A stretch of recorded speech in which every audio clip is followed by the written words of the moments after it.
alaikum warahmatullahi wabarakatuh. Barkanmu da sawa wannan program namu na language study from Northern Impotech. So mun fara bayani akan computer, mun yi bayani introduction akan shi kanshi computer. So yau insha Allah za mu ga yacce ma tashin farko an ba computer yacce za ka kunna ta da kuma yacce ma za ka kashe computer. So ya mi bayanin akan shi kuma cikin ta yacce ake gani. So abin da yake faruwa, ita computer aka baka ita, idan laptop ce idan desktop ne, da farkon za ka kunna ta akwai gun button na kunna, za a shi da 0 and 1 a jiki kamar alamar kunnawa kenan. So dama computer ita tana karanta abu in binary ne 0 and 1.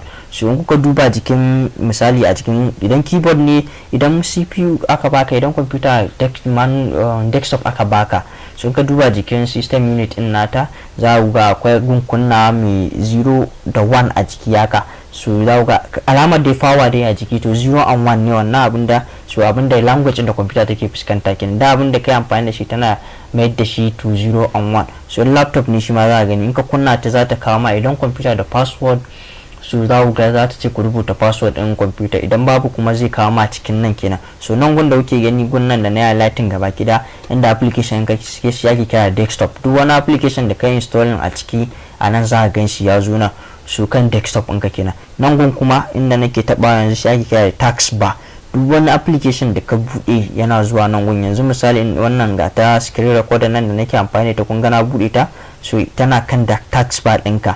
Inda na buɗe browser Chrome, so za ku ganta a nan gun. So akwai application da kana amfani da shi yau da gobe za ka yi pinning ɗinsu ka ajiye sa nan tax bar, ba sai ka zo kana duba ba. So shi ake kira da tax bar.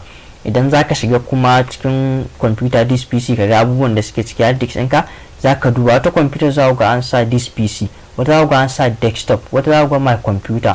In wanda sabbin kuke amfani da shi za ku gani. So in za ka shiga za ka danna nan ta double clicking. So idan za ka shiga cikin kowane software a cikin computer, abinda zai faru in ka zo kai za ku ga wani alama ya fito, sai ku duba cikin mouse ɗinku za ku ga right click da left click, wato wasu abubuwa na dannawa guda biyu, daya bangaren dama daya bangaren hagu. Sai ku taba na bangaren dama sai ku taba shi, za ku ga ya kawo muku irin haka ga open file location da suwaye, sai ku danna open, inda folders za ku bude, kuna danna za ku ga ta buɗe maku haka.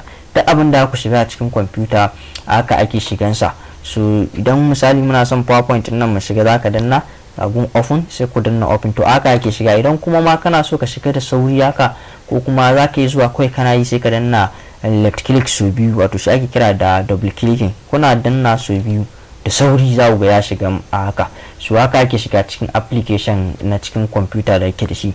So idan kuma ka tashi kana so ka kashe computer ma tashin ka gama amfani da ita, za ka yi zuwa wanda aka, idan window da ake amfani da shi Windows 10 ne, Windows 8, Windows 7, so za ku iya zuwa nan gun haka akwai alamar kashewa irin wannan na ga muku 0 and 1 da shi, sai ka danna za ku ga gun restart, wato alamar ku ta yi restarting kenan, sai shutdown wato kashewa, sai sleep ta kwanta bacci. Idan kana aiki da ita lokacin ka gaji kana so ka je ka kwanta, za ka yi sata sleep ta kwanta bacci kamar yadda kai ma kake kwanciya.